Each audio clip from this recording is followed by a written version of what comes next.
YouTube and Facebook. I don't know why I wanted to say Twitter. Well, I mean, if we wanted to go live on Twitter, that'd be cool too. But welcome to the Pistons Talk Podcast on YouTube. I'm your host, Lance Caprosi. Follow me on Twitter at Lance Caprosi. My co-host is Anthony. You can follow him on Twitter and all social media platforms at Pistons Talk. He started the brand. I jumped on the wagon. Anyway, let's get this started. Rafael Barlow, he's a pretty well-respected draft analyst, I think most people would say. Mm-hmm. And, you know, I've always valued his opinions, but I respectfully disagree with what he said when he said, I agree Detroit has no need for Scoot. I thought this was crazy and just honestly one of those, like I was telling you before we went on, one of those tweets that could probably haunt him for years to come. It's kind of like similar to Rashad Phillips saying he would take Alonzo Trier over Luka Doncic. Like, we'll never forget this stuff because it's just crazy. But what are your thoughts on this? I could understand where he's coming from. Like, obviously, if you look at the Pistons' last three drafts, I mean, you drafted Killian, who's a guard. You drafted Cade, who's kind of like that point forward. And you drafted Ivy, who plays kind of like in between like a combo guard, shooting guard. I can understand where he's coming from. But my philosophy has always been you take the best player available. And I think if you're the Pistons and you pass on him, and then he becomes into this star player, which a lot of, draft experts expect him to be, like this, Russell Westbrook-esque, Derrick Rose-esque, Baron Davis-esque type of guard. You know how many Pistons fans are going to be so miserable? It's going to be another name on the chalkboard. Like, oh, we passed on Melo, we passed on Halliburton, we passed on Kemba Walker, we passed on Scoot Henderson. Like, I don't want that to be the case. If we're lucky enough to get two, by the way, like this is just so hypothetical. Like if the Pistons are a two, I saw some crazy takes, people saying they would take Brandon Miller too. I was like, whoa. Yeah, I saw some of that stuff too. I just kind of just rolled my eyes and kept scrolling. But I was gonna make that point as well. We've watched Detroit pass over on so many can't miss prospects.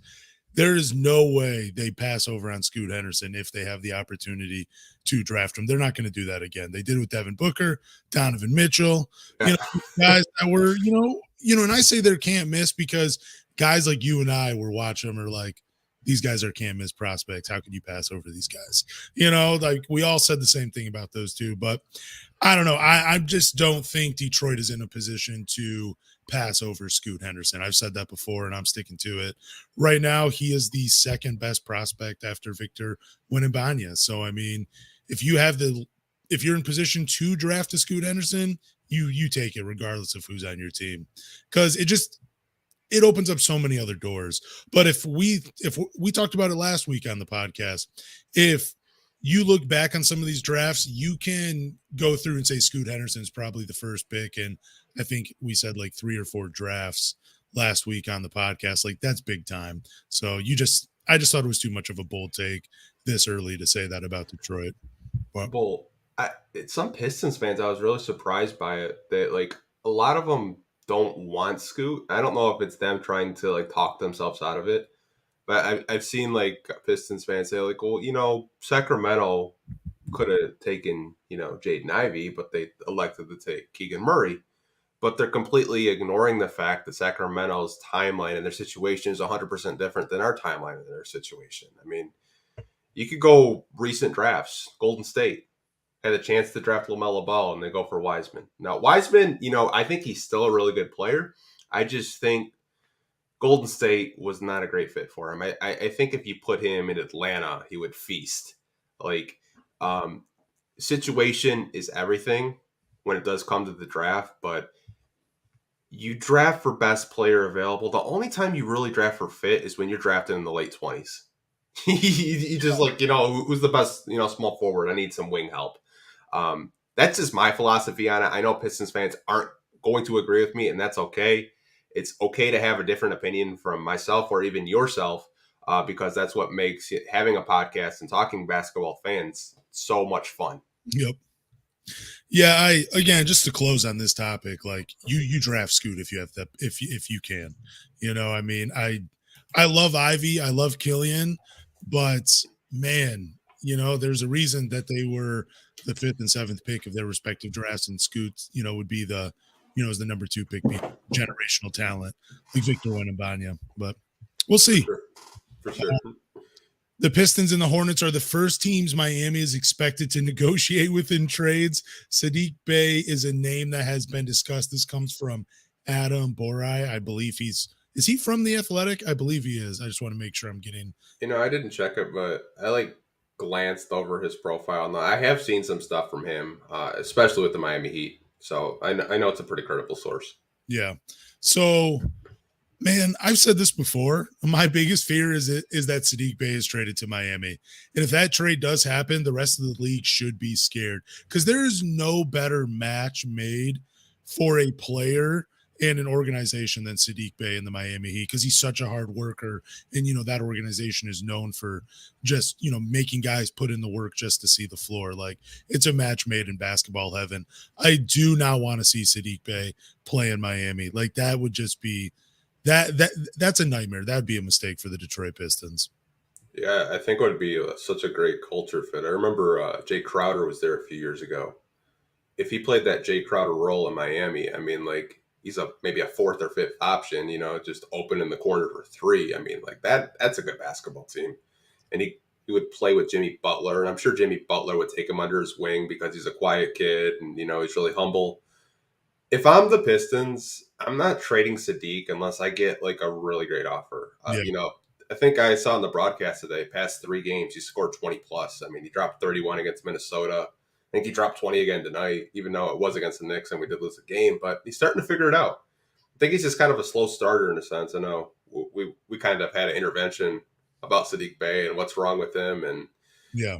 how, you're frustrated with him on offense because it kind of seems like he gets tunnel vision in a sense and the ball sticks, which it's understandable to, be frustrated with, these players that we watch, each and every week. But to me, I would keep Saddiq. I don't want anything the Hornets have. I don't want Duncan Robinson. I don't want anything they have. They don't have any young assets that get me excited. If the Hornets want to trade with Miami, go for it. They're a dumpster fire. Yeah, like I said, I don't want to see this trade go down. I really don't want to see Saddiq Bay in Miami. But did you see that quote from Dwayne Casey talking about Saddiq Bay, how they just want him to get back to being a shooter rather than someone that drives to the basket? Is that what the quote was? Do you remember seeing that? I didn't see the quote. If it was the Minnesota game, I do apologize. I only got to watch the third and fourth because I did get tied up with work, but that's something that I've talked about a little bit, and I know some people have kind of brushed it off of me just kind of digging too much into it, where I thought at his best he's a shooter. Yeah. And this year we've kind of seen him take another step in development of, taking it to the hole, finishing around the rim better, and his free throws are excellent this year. I think that's a part of his development that they wanted, but now they want him to go back to the basics and kind of, simplify his role, which I thought you should have done from the beginning of the season, which I find kind of funny that Casey said that, if he did say that. I thought he had. I thought it came from Omari Sankofa, but then again, I've been known to, just make things up or hear things apparently that have not been said. So, that very well could be this case. But I hope Dwayne Casey said it, and I hope that's a real quote. I hope I'm not imagining it because I think that's the best for Saddiq Bay. Just getting back to being a sniper out on the perimeter and, just locking people up defensively. See if he can get back to being a real 3-and-D guy, a real valuable piece to this team. But, yeah, he's been playing pretty well. I don't think his season starts till December. That's what it feels like. I think his shooting numbers are just so bad through November. His season, we can't expect anything from Saddiq Bay until probably halfway through December. It's just weird how it takes so long for him to turn it on. Well, maybe all that mountain training, he finally came down from that high. Do you think sometimes his struggles do come from him just putting in so much work? I mean, there is such thing as, working out too much and getting physically exhausted. I think he is a workhorse, and that's something that I love about him. But my one thing with him is I think sometimes he tries to do too much, and sometimes, like I said, he gets tunnel vision and the ball sticks with him. But I think it's good for him to be a workhorse. The Pistons need like 12 guys in the roster that just want to win basketball. Like today's game, I was surprised how packed it was for a matinee game. Like the city is like so starving for a good basketball team in Detroit. Like, and I think Saddiq is the type of player that fans love. They love players that play hard, put in the work, low key. You don't see him in the news. Um, but to your question, I do think he does work too much. I think this is the first year that he's actually missed a basketball game since high school, and that's crazy. Oh, that is so. He is our real Iron Man. That's one of those. I really love when you see an NBA player just play every single game. I think Mikal Bridges now has the longest streak currently of active players. I think he's over like 350 straight games Yeah. played in the NBA, which is just incredible when guys can do that. Yeah, I mean, I've been hard on Saddiq Bay on this podcast pretty much since we started it 30 episodes ago. Like, I have been so just critical of Saddiq Bay this season. But let me just say, I do love Saddiq Bay. I love that he is finally finding his shot now in January, starting the new calendar year. He's played great. He had 21 points tonight. He did have a double-double the last game. And I'm going to say it again. I would hate to see him go to Miami, and I hope these rumors aren't true, and I hope no trade between them happens. Because, one, it would suck to watch that happen, and also Miami has nothing that I want from, I don't want anybody on their roster other than like Jimmy Butler or Bam Adebayo. You get Yeah. those for Saddiq Bay. I pulled the trigger on that trade. Yeah, I mean, you can have logic. Like they're not giving us Tyler Hero. Yeah. Like they're not giving us their best players. They're going to give us like scraps. I know when we did have James Edwards on the podcast, he basically said that the Pistons asking price would be an unprotected first. Like that would get the ball rolling for them. And I can't see Miami doing that for Saddiq. Not in the situation they're in, because they seem like a team that they want to be in the playoffs and they want to compete for a championship. Yeah. Like why not? I just don't think Saddiq Bay makes a whole lot of sense for them. I think they would like to keep on like any draft picks that they have, because they don't want to end up like the Lakers, or the Mavs. Like they don't really have any draft picks in the near future. Yeah, they're one of those teams though. They just somehow find a player, whether they're drafted or not, and turn them into something. They do it. Speaking of fan favorites, though, Pistons would want a tremendous return for Alec Burks. This was an interesting article. It just came from NBA.com, I believe, or something, or AHN Fire Digital. So I don't know. Saw it on there, read it. One of the parts of the article that I didn't agree with, though, they said that the Pistons would be trying to trade Alec Burks because he doesn't fit the timeline because of his age. But Alec Burks, I believe, is only like 31 years old. Do you think he fits the timeline for the Detroit Pistons, or do you think they should try to move him? The timeline word is just thrown out so casually by us fans, I think. But we said it last week when we were talking about Burks. Like, we want him to teach Cade Cunningham and Jaden Ivey how to be a foul baiter. Like, Yep. I think he's such a good veteran to keep. And, like, the timeline thing, yes, he fits the timeline. I think he can be your leader off the bench. I read a report. Now, I don't know if this is like breaking news or anything. I got it off of Hoops Hype, that the Pistons are expected to pick up his option. That's how much the Pistons like Alec Burks. And they're looking to get at least a first round pick for Burks, which if they get a first round pick for Burks, that's money for them. Like, stock up on draft capital. But I don't think they're going to get a first round pick for Burks. I think the Pistons really value Bojan and Burks on this basketball team. Yeah, I want to say something real quick about the timeline. Like, I mean, the Pistons aren't winning anything seriously for the next 2 years. They're going to be hopefully competing for the playoffs next year and the following year. Alec Burks and Bojan fit that part of the timeline. I'm not saying he'll be here for 5 years, but the earlier parts of the timeline, he's going to help these guys learn how to win. He's going to help, Ivy and Cade and Saddiq, get to the foul line, teach them how he does that, teach them some of that veteran savviness with the ball in their hands. Like, that's what he's there to do. So I think he fits the timeline perfectly. I mean, Again, I don't expect him to be here for a super long time, but for the next 2 seasons, playing at the level he's playing at, he could do that.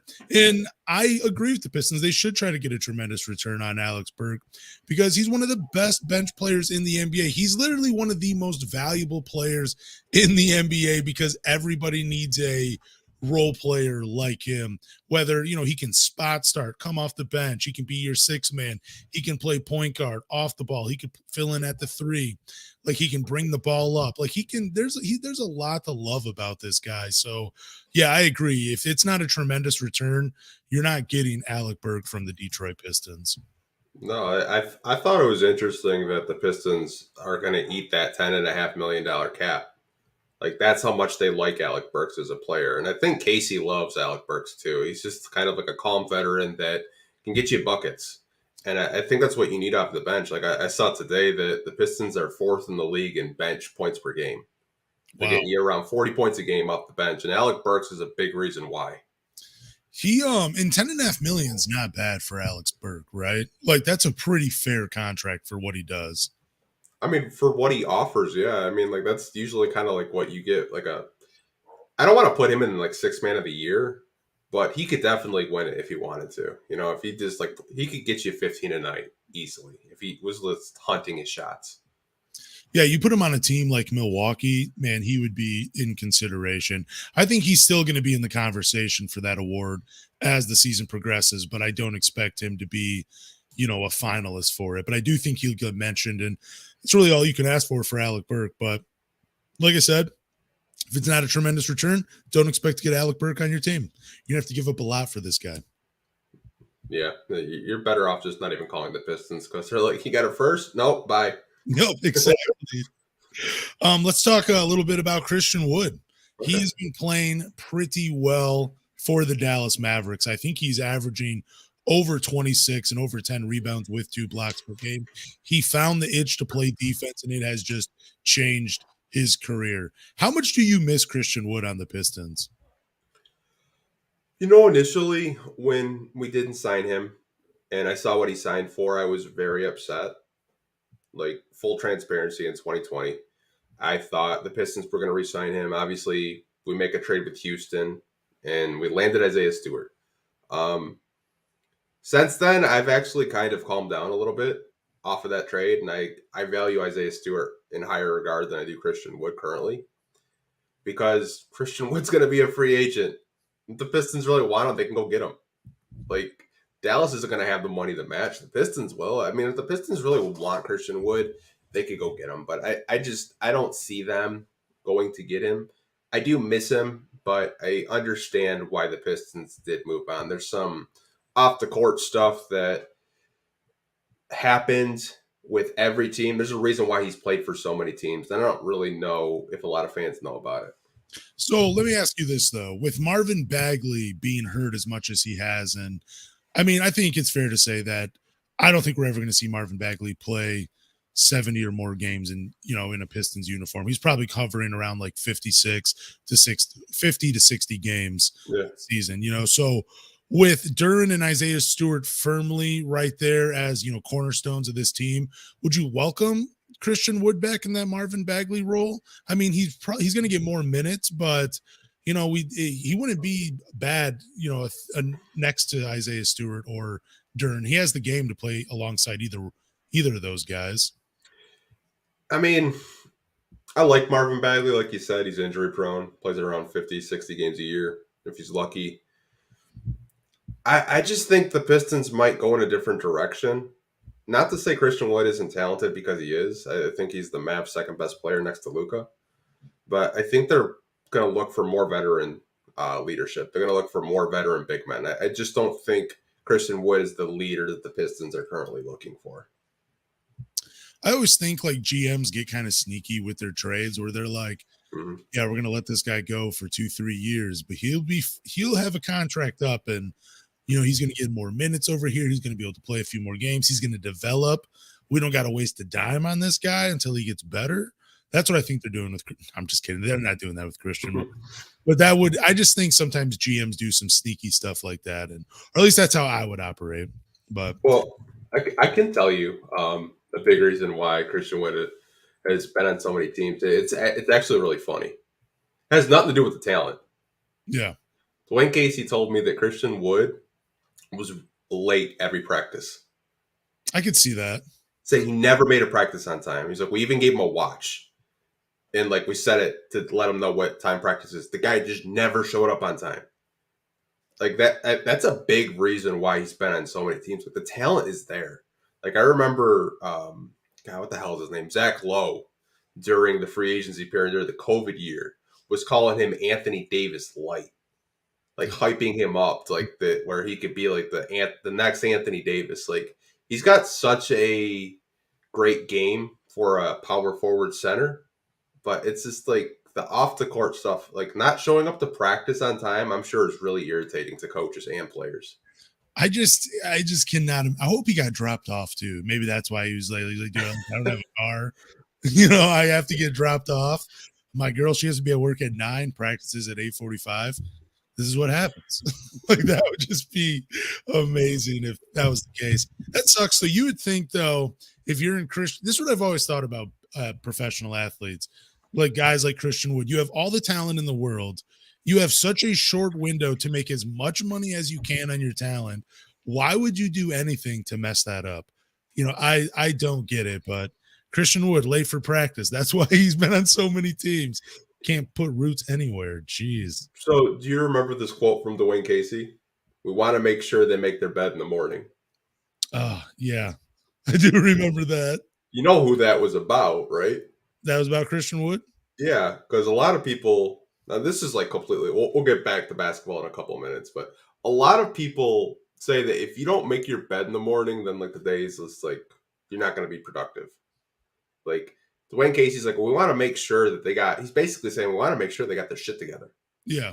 Like if you're not making your bed, you're not showing up to practice on time, you're not putting in the work, like you're just a distraction to me.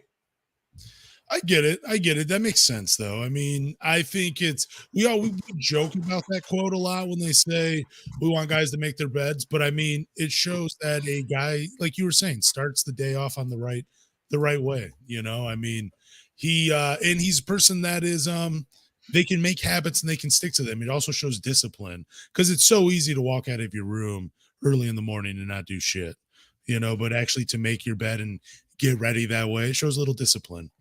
Mm-hmm. I do like Christian Wood though. Like shout out to him, man. He's a really great guy. It's just he has a hard time with time management. All right, so we got some news here. Austin Rivers was embarrassed losing to the Detroit Pistons. This is here's the full quote. We lost by 20 to the Detroit Pistons, man. They just outworked us, man. The 2 times we played them, I don't know if we slept on them. I don't know. They just outworked us. It was everybody. Can't point the finger at anybody. Is it really that bad losing to your colleagues? It's not like the Detroit Pistons are a G League team. It can't be that embarrassing. It's still an NBA team. I look at the Minnesota Timberwolves during the Blake Griffin era, when Stan Van Gundy was still here. And they had a lot of money tied up with like Andre and Blake. Like the Timberwolves have $60 million with Gobert and Cat. I think this quote is coming from like the Timberwolves have like playoff aspirations and like, dude, they're getting beat by teams that are in the bottom of the Eastern Conference. Like Austin Rivers was embarrassed that not once but twice in like less than like 2 weeks apart that the Pistons bench the first time just mobbed them. Like the Pistons bench just shit on them. And the second time, the third string center, Nerlens Noel, locked down Rudy Gobert like it was nothing.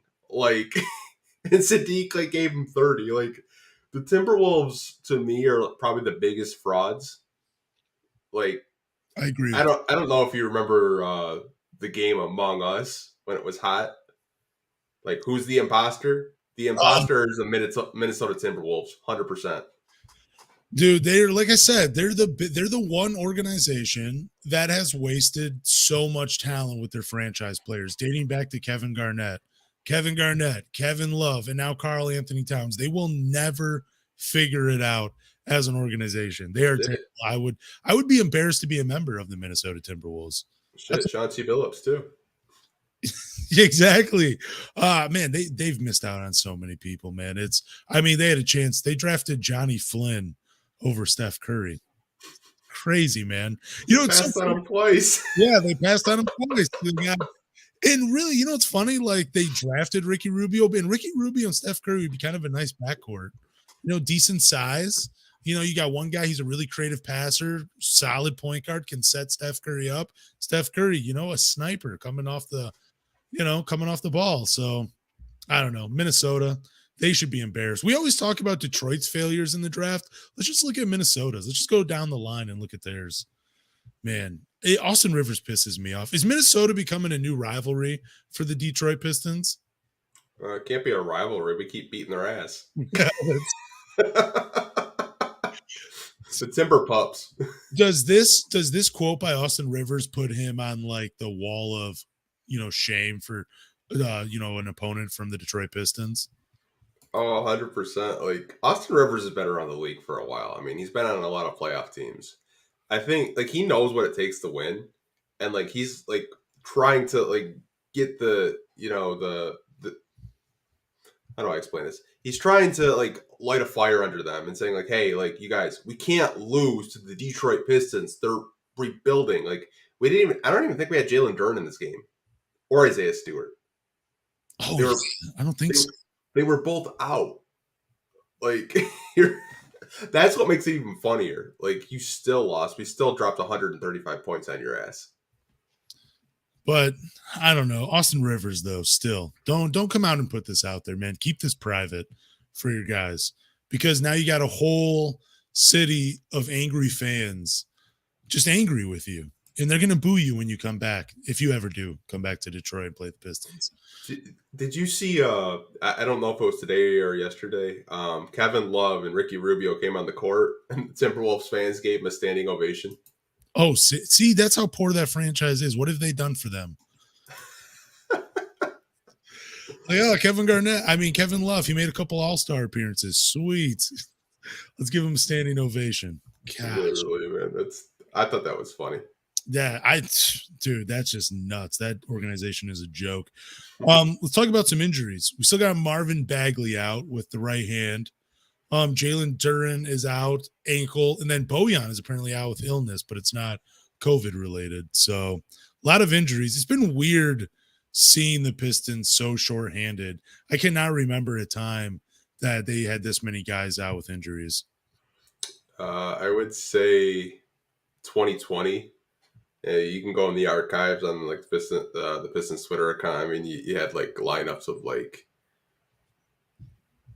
Killian, like Svi Mykhailiuk, like it was pretty bad, man. Like I've seen worse lineups. Like you could even go like last year when they were resting players to try to get a good pick. I mean, like it's just this time of year, but I think a lot of players just need like a week off for All-Star break just to get their bodies right, because I just think they're just sore and they're breaking down.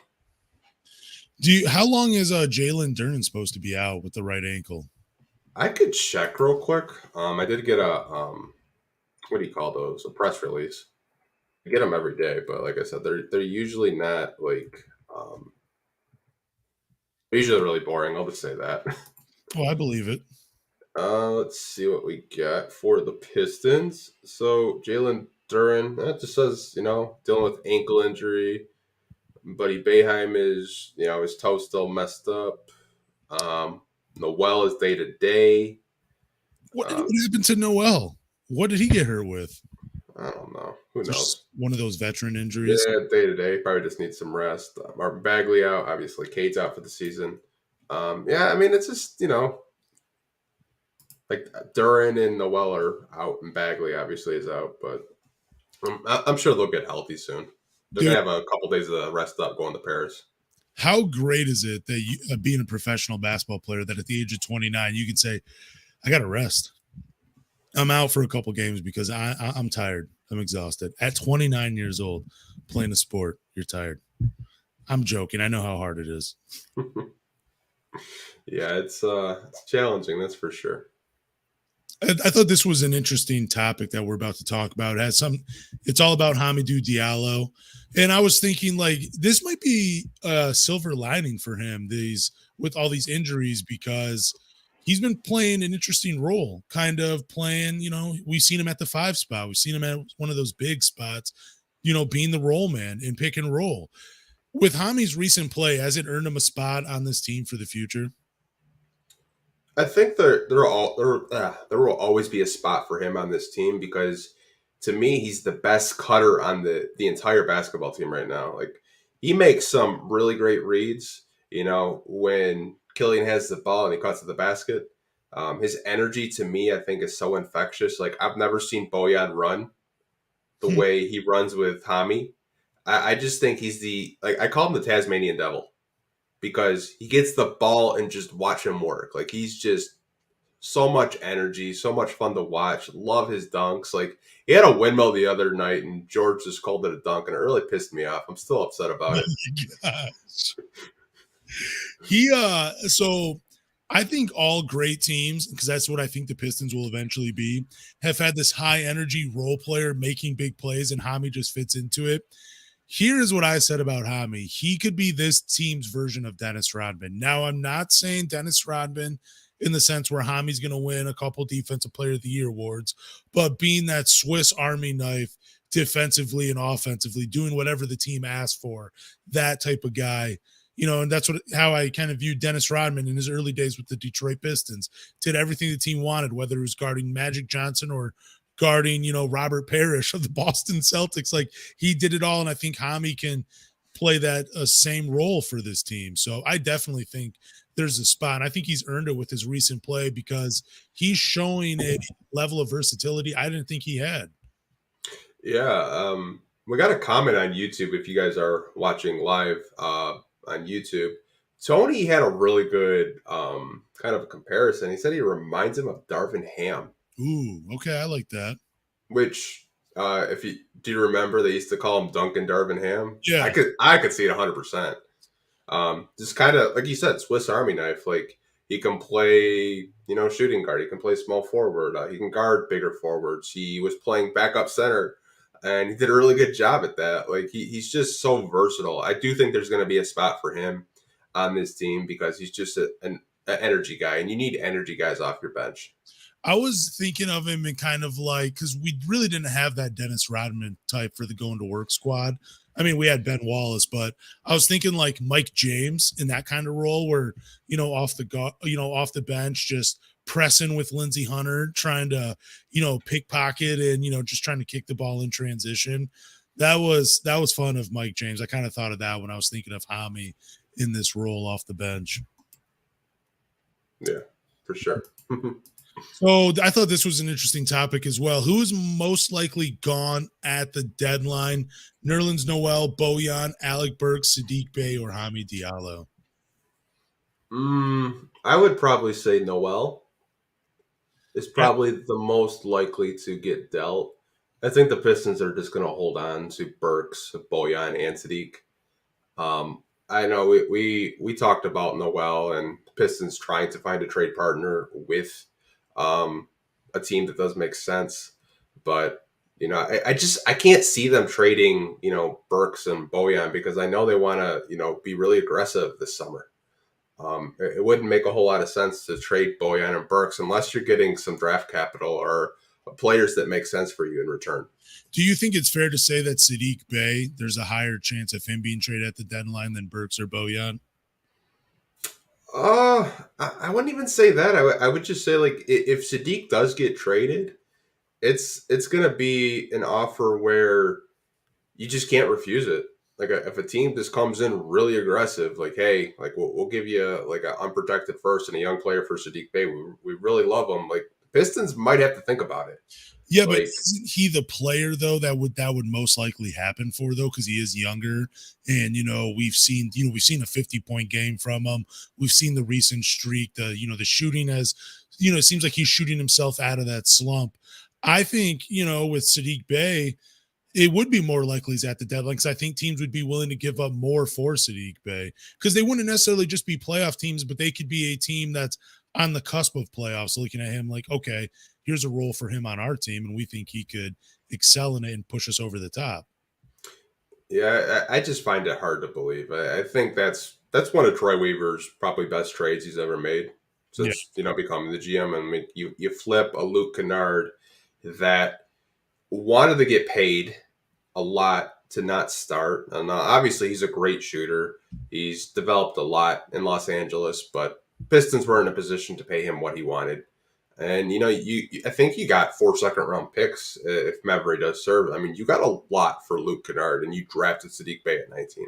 A lot of contenders wanted Saddiq Bay, and they just didn't get him. Yeah, I don't know who. I think. I mean, I'm with you. I think Nerlens Noel is the most likely to be at the deadline. I think after, when you had pointed out how he had played against Rudy Gobert. I mean, there's a lot left in the tank for Nerlens Noel. There's some team out there that, just 2 seasons ago, he was helping the Knicks get to the playoffs. So Nerlens Noel is probably the most likely. But I do think it's interesting. I don't know if people agree with me in the comments or not that, teams, do you think that teams would be more likely to throw a more Godfather offer at a Saddiq Bay versus Alec Burks or Bojan?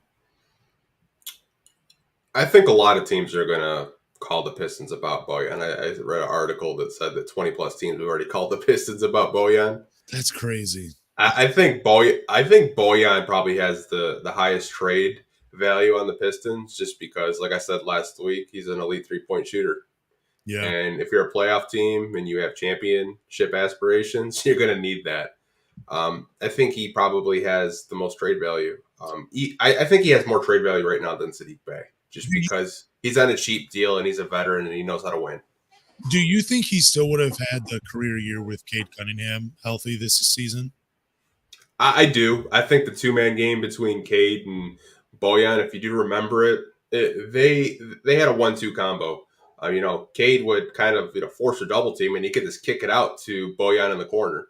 I think we're seeing Bojan as a first option, still get buckets. So the guy's just a good basketball player. I think it doesn't really matter what his role is; he's just going to produce. Do you think that will be one? I was just thinking about this. Do you think Bojan and Cade might go down as the biggest what-if duo in Pistons history? Stop it! No, stop it. Like, why do you got to do that? Why you got to ask dumbass questions all the damn time? I thought it was a great question. No, but you sneak one of those in, I swear, a week just to get a reaction out of me. I swear to God. Oh, for sure. I was actually thinking about that on the way home today. I'm like, what can I say that will get a reaction out of Anthony? I'm just surprised it wasn't Isaiah Liver's question, to be honest with you. No, someone no, shout out to Daniel. He tagged me and reminded me and actually said that Isaiah Livers was having a great game. 11 points and 8 rebounds for Isaiah Livers. It's awesome. Happy that he's playing well. So we're still talking about the trade deadline. Let's talk about Nerlens Noel. What do you think they could get from the open trade market? Noel's a little bit more difficult because his contract is, I think, around like 9 to 10 million. And you're going to have to eat some salary, I think, if you want to trade him. Maybe you get a second round pick. Maybe you get a player that has a couple years left on his contract. But I don't really think you're going to get a whole lot. Like when we were talking to James this past month, he said he wouldn't be surprised if the Pistons just bought him out because that's how low his trade value is. Even with the game against Gobert, I still think it'll be difficult to try to move him because of his salary. Man,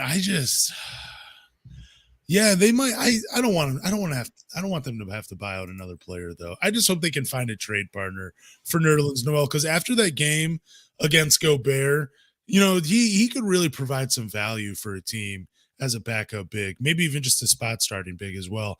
I don't know what team out there would take him. I'm trying to quickly go through all the teams that are, playoff contenders that could use a Nerlens Noel. And I thought of one right now. Who's that? So the Warriors got cooked by Nikola Vucevic today. He dropped 44 on them. Wow. The Warriors need some size in the middle, man. Like, they need a legitimate center. Like, I know they have Kevon Looney, but he's kind of undersized. Yeah. You know, like, I look at the Warriors. I look at the Mavericks. Like, the Mavericks need help in the middle. Like, there are veteran teams, you know, playoff teams that need help in the middle, but I just don't know what they could offer you. Like, I don't really think too many, you know, I don't know if the Warriors would like want to let go of like a Moses Moody. It's so funny you said his name, because I was just about to ask you if Troy Weaver could somehow, you know, trade Nerlens Noel for a Moses Moody, or like a, you know, Jonathan Kuminga, you know, just sneak one of those young guys in Detroit. For that would be amazing if he could do that. Just be incredible. If he pulled that off, I'm sure that would be Warriors Twitter would probably melt. I would. Well, I mean, if Nerlens, if it somehow brings them a championship, I'm not saying Nerlens Noel is, you know, that piece that automatically brings you championship to your team. But if that were a trade, if a trade like that were to happen and they won a championship, they'd forget about it pretty quickly. They'd forget about it. Yeah, for sure. I think, you know, if he does get traded, it'll be a very low return. I don't really think that you're going to get like a first round pick. You're probably going to get a salary that's similar or more, and maybe a second round pick at the most. Yeah, I was going to say you're not getting much for Nerlens Noel. I mean, it kind of sucks though. I mean, there might be a team though that gets desperate. You never know. There might be a team that's willing to throw something at him. Troy Weaver, we've seen him pull off some magic before. Since we're almost into All-Star Weekend, I thought this would be a fun topic to talk about. Who wins the Detroit Pistons all-time three-point contest? My answer might surprise you. Who's that? I got to go with Allen Houston. Allen Houston's going. I was going to say John Barry. That's a good one. I mean, you could throw Chauncey Billups in there. I think Allen Houston to me was like, I grew up on the Grant Hill era, and that guy's shot was just money, man. I thought every shot was going in. I know I'm kind of showing my age a little bit, but I mean, the Pistons have had like a lot of great 3-point shooters. Like I think of Wayne Ellington recently. You know, Luke Kennard you could throw in there. Like I just think Allen Houston. Like if they're all in their prime, I would probably put my money on Houston. I'm going to still go John Barry. We saw Chauncey Billups in the 3-point contest though, and yeah, that was kind of rough. Yeah, I mean, he doesn't seem like a competitive shooter. I would say, would you want to, like, who would even be in an all-time Pistons 3-point contest? We had Allen Houston. We'd have John Barry. We would throw Chauncey in there because you have to throw Chauncey in there, Mr. Big Shot. Would you throw Luke Kennard in the contest? I would. What about Rip Hamilton? He led the league in 3-point percentage. Would he be in this contest? I would probably put Joe Dumars in over Rip. Even though it was just for that a couple seasons, he did shoot pretty well. I mean, Tony makes a great point in the chat. He said Dumars would shoot 45% of his career from three, the way the league is played now. I 100% agree with that. Like, Dumars was a really good shooter. I think a lot of people forget about that. No, he was, but I mean, go look up John Barry's. I think it's his first year in Detroit. Go look up his shooting numbers. They're incredible. Man, how did we forget about Terry Mills? Holy shit. We're terrible human beings. Well, I was about to ask you how many people were supposed to be in the 3-point contest for the Pistons. Are we going 6 or are we going 8? Because if it's 8, you can throw Terry Mills in there. We'll go 8. About Bill Laimbeer. Yeah, you gotta have one big man in there. You gotta have one. Do we throw in Austin Day? Who's the worst Piston that would be in the 3-point contest? The worst? Yeah, the worst. Like, it'd probably be Austin Day, just because he was a sniper in college. We got to throw Bojan in there, but he wouldn't be the worst. The worst. Who's like a good 3-point shooter? Anthony Tolliver?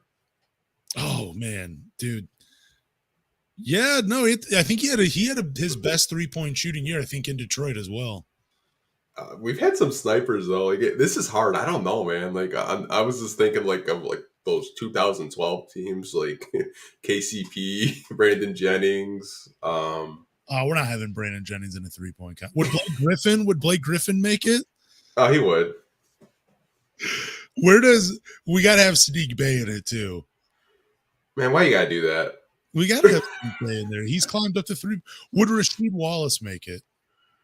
No, I don't think so. He would be fun though. He'd be entertaining, especially No, trash talk. I mean, talk like trash. when we're talking like trash talk, yeah, he'd be like my number one in there for sure. What about one more final player I'll throw at you, and you tell me, because I always misremember. I always thought he hit a lot more 3-pointers in his career, but Tayshaun Prince, would he be in this 3-point contest? Tayshaun hit threes, but He'd hit a lot he'd hit like 1 or 2 a game, and you wouldn't even notice it.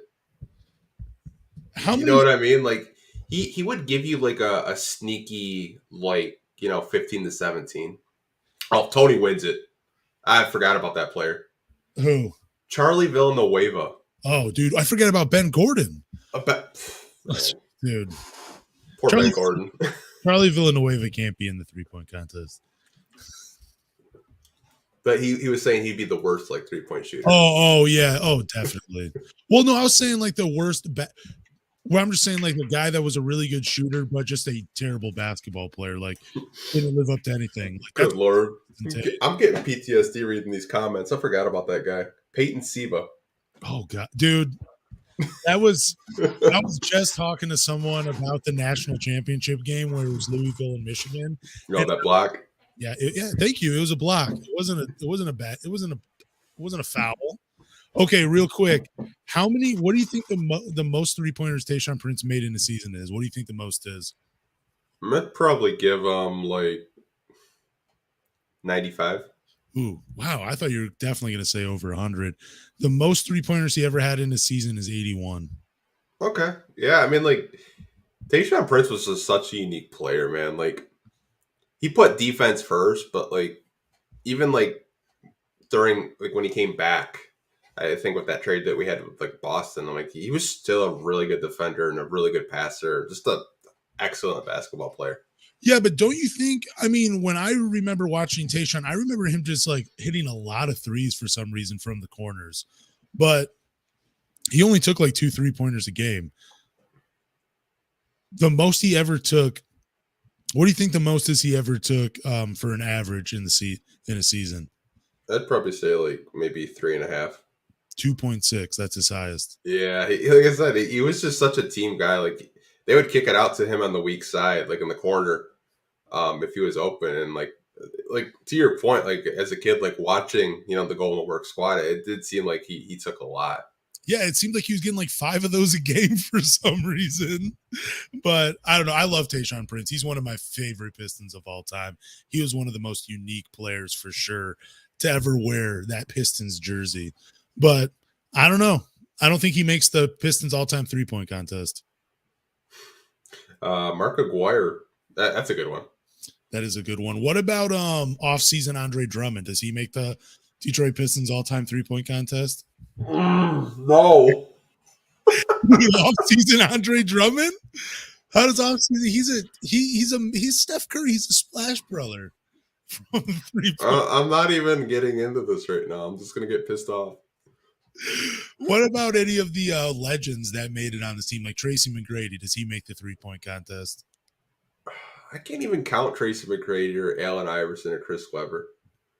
You can count Chris Webber, though. You can count him. He actually played some meaningful minutes in a Pistons uniform. I can't, though. It's like a Detroit thing. It's not even a Piston thing. Even the Lions do it. Going after Adrian Peterson when he's 100 years old. What the fuck are we doing? I don't know. I want to hear if anybody has any great names to throw in the all-time 3-point contest. Feel free to. What about Vinnie Johnson? Does he make it? He was a shooter. Yeah, I mean, like I said, the fact that we narrowed it down to 8. I mean, you realistically you could put a top 15. I know someone jokingly put Jonas Jerebko. Oh God, yes. Kelly Tripucka, John Long, M. B. Well. I was not born during the Bad Boy era, so I didn't get to watch a lot of the Bad Boys. Me and Lance weren't. I think we're both. I think you're a year older than me. I'm 30. He's 31. So, 30. Oh God, someone trolled and put Luka Garza. Oh well, I mean, yeah, of course. I knew Luka Garza would definitely pop up on today's podcast. He always does. There's like this one subscriber that every time I make a video, he'll like post Luka Garza's like box score like every game. That's amazing. What I love the commitment of some people, man. It's truly great. Let's do the Pistons talk player of the win. We have one win during last week. And I was right. Yeah, Timberwolves. Yeah, I told you they would drop both of the Sixers games in the Timberwolves. I'm going to give this one to Saddiq Bay. I thought this was a game where it was a really complete game. He was really efficient and dropped 30 points. Yeah, I mean, Saddiq Bay, he had a great game. I thought Jaden Ivey still played pretty well, played 40 minutes as well. I mean, obviously the shooting, wasn't great or anything. I mean, it never really is, but I'm not going to give it to Jaden Ivey though. I'm going to give it to Hamidou Diallo just because he had to play out of position. He still gave us 18 and 5 in 26 minutes. I'm going to give it to Hami. I've been really on the Hami train lately. He'd be my player of the win. Hey, I mean, I think that's like James is playing really good basketball, so I can't even be mad at that. Like, I wanted to give it to Nerlens Noel just for doing such a great job on Gobert, but I couldn't. Yeah, because Gobert is, he's Rudy Gobert. He's trash. Did you see? I know we're going off topic, but I think it was another podcast. I don't remember what their podcast name was, but there was like Rudy Gobert, Ben Wallace. Which one are you taking in their prime? Oh my gosh, dude! It's clearly Ben Wallace. I saw that, man. I was just like, bro, like this is like NBA Twitter is entertaining, but you see like this garbage tweets like that. Like I saw that and I was just like, there's no way you honestly think Rudy Gobert is on the same playing field as Ben Wallace. How do you feel when people try to bring up like all defensive teams in an argument? I don't think it's that big of a deal. I think it's actually pretty fair to bring up all defensive teams. But for some reason, people like discredit your argument when you try to bring up team awards like that. Like accolades and stuff like that. Yeah. I mean, like, Rudy Gobert's a good rim protector, but he's not the athlete Ben Wallace was. Like, Ben Wallace, before he was in Detroit, like, when he was in Washington, dude, he used to just, like, pick up people full court and, like, guard them, like, 1 through 5. Like, the guy was a freak of an athlete and just a monster. Well, also, Ben Wallace, can guard 1 through 5, or you could probably play him as a drop center. Rudy Gobert, there's only one way to use him defensively. And, I mean, he's great. Don't get me wrong. He's just not Ben Wallace. Tony has the comment of the night. This made my day. Gobert is maybe the Theo Ratliff in the conversation. Oh, that's awesome. But speaking of Gobert, where would you rank Killian's dunk, his poster on him, as a season highlight? It's like just posters? Yeah, just for this season. Where I thought that might be my favorite highlight of the season. It's up there. I know Jaden Ivey had a poster earlier this year. I can't remember who it was against, though. Is that the one where Dern was behind him, just like, yeah, it's my boy? Yeah, I think so. I don't remember the poster because, this seems like these games are going by so fast, and I can't believe we're 40 games into the season already. It's already half over, and I'm sad. But, I mean, I would definitely put Killian's dunk up in the top 5 for sure. Like, I didn't even know, like, Killian could dunk until, like, this season. Wow. Well, because I never saw him dunk, dude. He's been, like, the first 2 years of his career, he's been so passive. And, like, I don't know, like, what got under his skin. But, like, he's been so aggressive and not timid. And I just don't recognize him anymore. Yeah, I don't know. I just thought it was great. The reason I thought it was great was because it was, Killian's season, how it started off, like he was playing like dog shit. Like, I mean, he was so bad at the beginning of the year. And then for him just to have this, like a 180 from what he was playing like earlier to what he's playing like now, just to throw it down and that confidence to even take it at Rudy Gobert, when for the longest time he struggled with finishing at the rim and like almost had a fear. Like he would like almost fade back when he went to the rim, just to see him go at the chest of Rudy Gobert. I thought that made it such a great highlight. Okay, so Chandler reminded me who it was against. He dunked on Yuta Watanabe or Watanabe, whatever his name is. Oh, for The Brooklyn. yeah, the Chinese guy from Brooklyn who he was actually leading the league in 3-point percentage at one point of the season. Oh yeah, he was shooting lights out. I think Kyrie Irving had said he was the best shooter in the league too.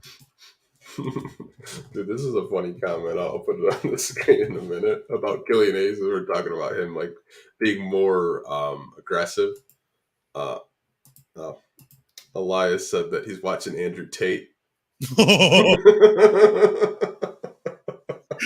Oh man, that's yeah, I didn't man, gosh, that's hilarious. Yeah, I'm just happy for Killian. Do we have any Q&A questions? We do have a few Q&A questions. If you guys do have any questions you want us to answer, this is the part of the podcast where we do answer your questions. I did keep a couple during the podcast, which, we always do have some good questions. This isn't necessarily a question, but we talked about this in the beginning of the podcast. This does come from MB Well. And he said, if Scoot is available, you take him. Portland selected Sam Bowie, Michael Jordan, because they had Clyde. I'm not even going to say his last name, so I'll probably botch it. And the Pistons took Darko over Carmelo Anthony because they had Tayshaun. Yeah, no, it's a great point. I mean, yeah, like we've seen it so many times over the NBA history where teams think they're they outsmart themselves, out of a great player. They're like, well, we already got Clyde Drexler and Michael Jordan. That draft, if you go back and listen to it, like when they're talking about Sam Bowie and then they talk about Michael Jordan, the excitement is just completely different. You knew that Portland had already messed up when they did that. And I don't want the similar situation happen with the Pistons, man. Like I said before, I love Ivy. I love Killian Hayes. I like the way they're both playing, but you got a chance to get a guy like Scoot Henderson, you take him. Dude, Portland did it twice. They selected Greg Oden. Yeah. And Kevin Durant was right there. It's so bad. It's so bad. I mean, my God. I remember the Chicago Bulls trading. They had originally drafted LaMarcus Aldridge and then traded him for Tyrese Thomas, hoping Tyrese Thomas would turn into the back down big man that they needed to complete their team, and they already had him in LaMarcus Aldridge. Some teams are just so stupid. I hope the Pistons don't fall into that trap. This comes from Tony. Tony's always in the live stream. Shout out to Tony. Question: does Marvin Bagley bring anything to the table that we don't expect to get from Jalen? Is he unique anymore? The only thing Marvin Bagley brings to the table is just an offensive game that neither Isaiah Stewart or Duran have. And that's just, he has a pretty good exception. He has good footwork underneath the rim. He has a good touch. He has a mid-range game. He can take it outside. He's a little inconsistent, obviously, out there. But yeah, that's the thing he brings to this team. But I think Isaiah Stewart and Duran are closer to making Marvin Bagley expendable, but I don't think he is right now. I think he's very much a part of that rotation, and he does bring something to this team. Yeah, I would 100% agree with you. I think the only thing he has right now is a post game. Yeah. And neither Stewart or Duran have one yet. And I say yet because I think they can develop it. I think that's the only thing he really brings. It's not defensive intensity because we know Stewart is a dog. We know Duran can, protect the rim. Bagley can't do that. So I think Bagley's time is kind of, limited right now, in my opinion. Yeah. I don't see the Pistons holding on to him for too much longer. I think they'll just let his contract expire because I think that contract's going to be really hard to trade. Well, I mean, because he's always hurt. Right. Now, we talked about this because I was telling you that, new job I have, I actually have to watch a lot of Motor City Cruise games. This question is actually about one of the Pistons' new two-way players, Jared Rhoden. He had a 30-10 game today, which I did see. I'm actually really impressed with the kid. Wait, real quick. You were at the game today before doing this? No, I watched it because they're on a West Coast trip right now. Got you. Yeah, I did watch the highlights of him dropping 30 and 10. Jared Roden to me is just a stat stuffer. And like if you guys don't watch a lot of Motor City Cruise games, he's basically the leader out there. Like him and I can't think of the center right now. It's gonna drive me crazy. Check the Uh, no, he's not on the team anymore. Can't think of his name. Kaycock, that's who it is. Devontae Kaycock are probably the leaders on this team. Roden's game to me, he reminds me a lot of Spencer Dinwiddie.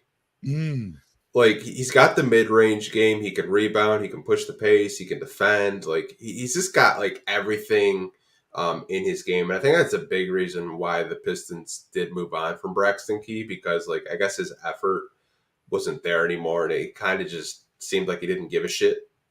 Roden's just such a positive kid, and I think there's a lot there. If he does get a chance in a 10-day contract that the Pistons could give him, I'd love. Oh, he doesn't even need a 10-way. He's on a 2-way. What the fuck am I saying?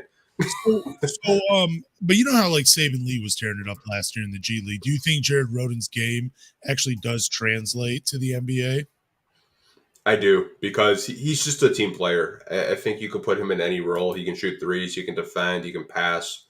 He's a smart kid. And do I think he's going to light up the league? No. But I think he can be a good role man. So is he a guy that likes to go, does he hunt for his shot, or does he play the offense? No, he's a very patient player. He can hunt for a shot, but like the games that I have watched so far, he seems like he's very under control, and he doesn't rush anything. It's just he waits until the defense gives him an opportunity. Nice. I'll have to check that out then. I'll have to check his game out. I saw he was getting some noise on Twitter from a few fans that he has. Guys, I don't know who they were comparing his game to, but a lot of them were kind of in the same school of thought as you, where just give him a chance and see what he can do at the NBA level. Yeah, he's got a nice game. Like I think he will get some NBA time. I think he's a player that, you watch G League, you can understand why they're in the G League. But for me, I think he'll make an NBA roster in the very near future. Man, it's just kind of interesting that he comes to a team that has three young guards in Cade, Killian, and Jaden Ivey. And I mean, I guess Diallo as well. So, there's not a lot of room for a young guard on this team. But no, there's not. 30 and 10 though, good for Jared Roden, man. That's awesome. Yeah, like I said, he's a really nice kid. Here's another question. Comes from Turtle Munch. That's actually a really funny YouTube name. Would Cade make a decent 3 if Scoot came to Detroit? Yeah, I mean, we've talked about this, where he's that, the point forward, great size. He's still going to run a little bit of the offense, and, he's still going to dictate what goes on that side. But I still think moving him to the 3, you're going to lose some of the best parts of his game, which is being that ball dominant guard and he's just not going to have the freedom to create, because, you're going to have other shot creators on the team like Scoot, like Ivy, like Killing. So I'm assuming in this situation, all those guards are still in Detroit. There hasn't been a trade made. So, yeah, I think he's still going to flourish, but I just think you're going to miss out on some of the best parts of his game.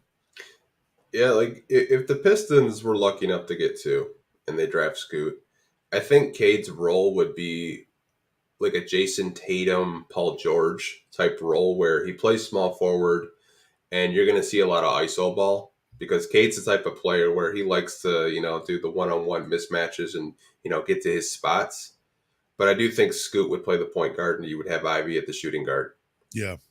Because, like I said, I think it could work. I think you could have all 3 of them in the starting lineup, and you could still have Killian off your bench. Yeah, and I mean, I still think that, next season you'll see Killian, Ivy, and Cade all starting together, with Cade playing the 3 and Saddiq Bay coming off the bench. Like, I do think that that's still a possibility next season with the guards we already have on this team. Yeah, I mean, there's some fans that feel that Jaden Ivey should come off the bench and Killian should start next to Cade. Like, it's going to be a good problem to have, man. I can't wait till June, because, like, I'm just hoping that, like, we get a top pick, because Pistons fans are just going to drive themselves crazy the next 5 months and just get into like, hives. Like there's gonna be like the Victor hive, the Scoot hive, the Brandon Miller hive, the Anthony Black hive. Like I can't wait, dude. It's gonna be entertaining as hell. Oh, it's going to be great. I can't wait till we get to talk more about the draft coming up and all these prospects. I am very excited for that time on this podcast. This comes from Turtle Munch again. This is a good question. I haven't really thought about it too much, but who is the next Piston to get their number retired? Who hasn't gotten their number retired from the going to work squad? I think she didn't get retired, did he? No, neither did Tayshaun Prince. Or do we see either of them getting their numbers retired? I feel like, well, they did Ben, they did Chauncey, They and they did. did Rip. I feel like Tayshaun deserves it. I do too, but I feel like because he, I mean, he's obviously he has the block, so he's remembered for that. But out of those five, out of the best five alive, he's the guy that he's the easiest to forget about just because he was so quiet in his game, just didn't pop out at you. Yeah, I think Sheed gets his number retired by Portland before we retire it. I mean, man, the Pistons retire so many. I think they're up to like 14 numbers now. It's crazy. Yeah, you don't want to be like Boston. I think they have more numbers retired than Boston. That's what's crazy. Like, I wouldn't even be surprised if they wanted to retire Lindsey Hunter's number. It wouldn't even surprise me. But Grant Hill, his number's not retired. I'm surprised by that. So it's probably Grant Hill or Rasheed Wallace or Tayshaun Prince. Probably one of those three. Yeah, I think that.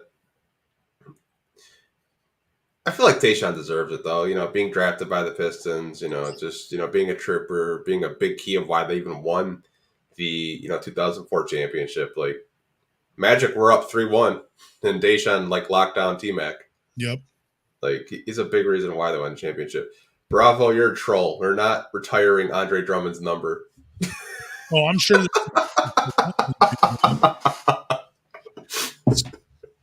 I saw that. I was like, you can't. I know he's trolling me right now. Who would be the worst Piston to get his jersey retired? Like the word, Josh Smith. Yeah, I was gonna say Josh. Yeah, that's the answer. Yeah, I mean, like if they retired like Kentavious Caldwell Pope, you'd be like, dude, what? That'd be the most head. Not that he's a bad basketball player, just be like a head scratching move. Ooh, Jerry Stackhouse. I can't see he's one of those guys where he was it was fun for a while, volume scorer, took a lot of shots, very inefficient. But I mean, I thought retired numbers were for it was for special moments or special players. Yeah, I would put Jerry Stackhouse in that category. Yeah, like honestly, I don't want the Pistons to retire any more numbers. I want them to start like winning like games and playoff series again. Like before we retire anything. Someone said Darko. It's not even funny. I mean, there's probably going to be like 5 players already on this current Pistons team that people are going to make noise for to get their jerseys retired. Cade, even though that number's already retired. Isaiah Stewart. You can see people once he retires, people are going to be like, retire his number. Duran, Ivy, Bay. Yeah, we already, man, they're not going to have, they're going to be in the triple digits here soon for Detroit jersey numbers. Yeah, like I said, that they've just retired too many jerseys, in my opinion. But I want the Pistons to start winning games. Like I understand like Chauncey and Ben because they brought you a championship, but like once you kind of go down that rabbit hole of like who are they going to retire next, like Grant Hill to me, like Grant and Tayshaun to me would be the two that I would think of that come to mind. Grant Hill is the only player that should have his number retired in Detroit Pistons in the rafters. He's the only player that should have his number retired for not doing anything in Detroit other than being a great individual talent. Yeah, for sure. If I could ever talk to Grant Hill, I would ask him one question. What did the Pistons do right and what did the Pistons do wrong during his tenure? Do you think he would answer that? Yeah, he's pretty open and honest about like his time in Detroit. I'd love to ask him that. Like his biggest problem was like the medical staff. Like, they misdiagnosed his ankle and like he had ankle injuries like all throughout his career. Like, yeah, Well, I mean, I'm not talking about that part. I'm talking about like what did they do? Did they what kind of players did they put that fit his game, and what players did they, they could have done a better job of putting around him that played more to his strengths. I know. What's their faces? Keith Black, and I can't remember the guy from SB Nation that covers the Lions. They had Grant Hill on their podcast, and he went into that like with the Allen Houston thing, and like they were, they lost Allen Houston because of money, and they basically offered him the same as what the Knicks offered him.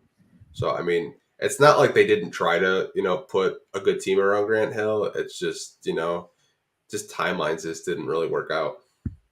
It's still a question I would ask him. I'd like to hear it. But I'll have to check that interview out, though, from those guys. Yeah. I feel like I've talked about this before. This is a question or a topic by Bravo. Who do you think should get on commentary in the Pistons games when Blaha retires? Definitely not Kane. Oh man, I don't really know if I have a favorite broadcaster. I mean, I do high school basketball. I wouldn't mind it. I mean, I've never done it on TV, but I've definitely done it on a streaming service. So if I could throw my name in the hat, yeah, I'd throw my own name. I don't know, but I kind of like Johnny Kane on the broadcast. What about you, Anthony? I like Johnny Kane, but I do have a former player. Because I think if George retires, I think Greg Kelser is going to retire too.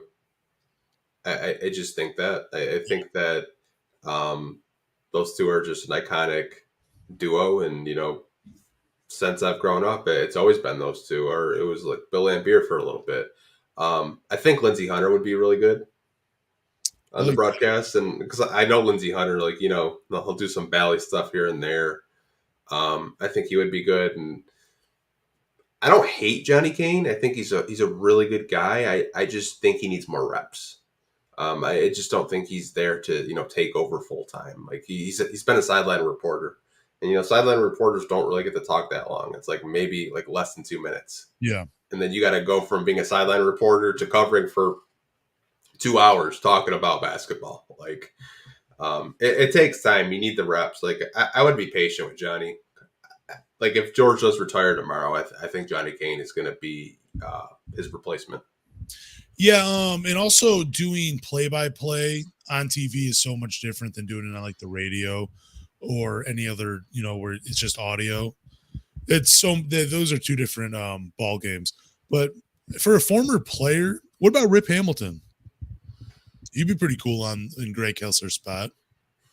I doubt he does it though. I just don't like see him doing that. I think Rip is too big time to do that. Like, I think you could see guys like Earl Puritan. Maybe he would want to do it.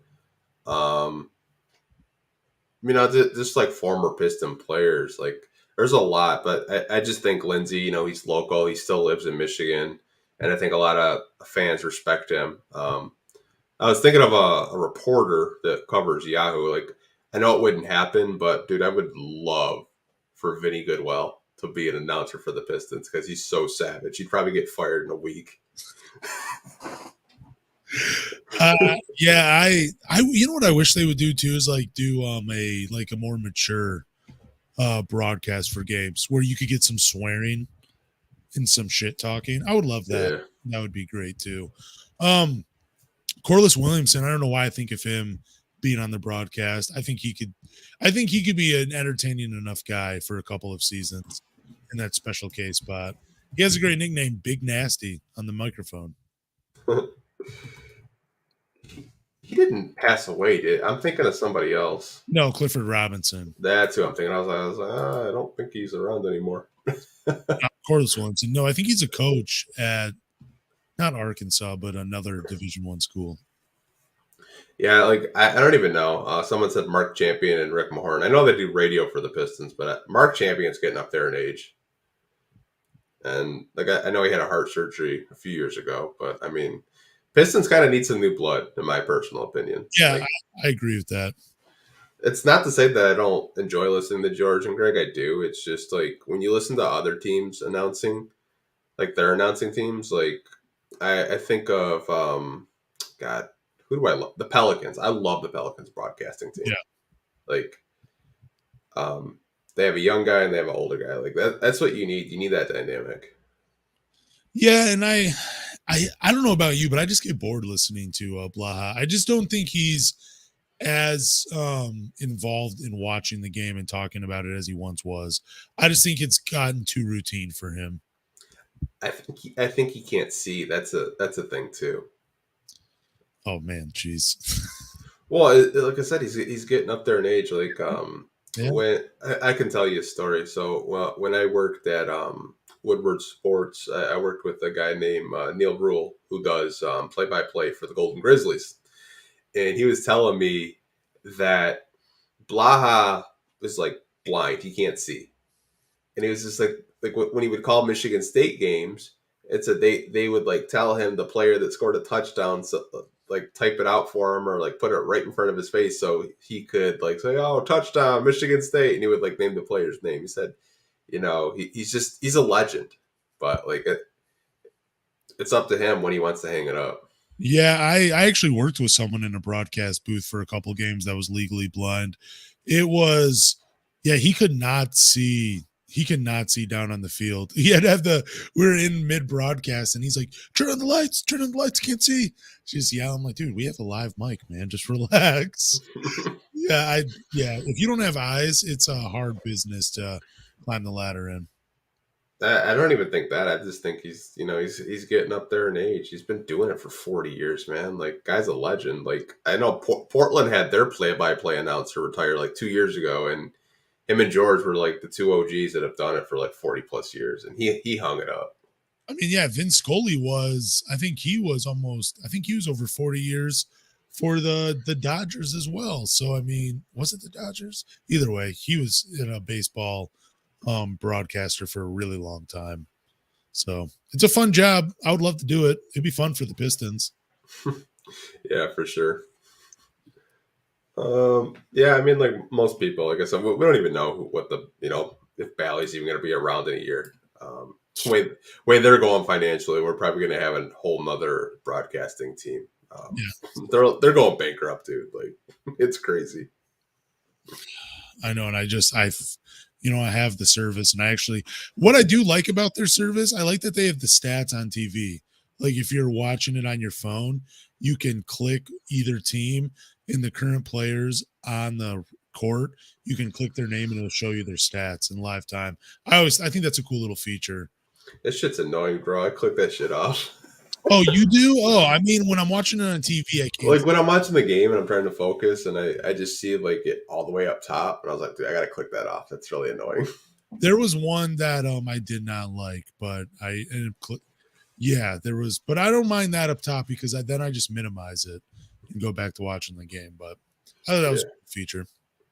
Yeah, for sure. I don't think we have any more questions. I think most people are, watching football because got the playoffs going on right now. The fact that we have 36 people in here during football season with the playoffs is crazy to me.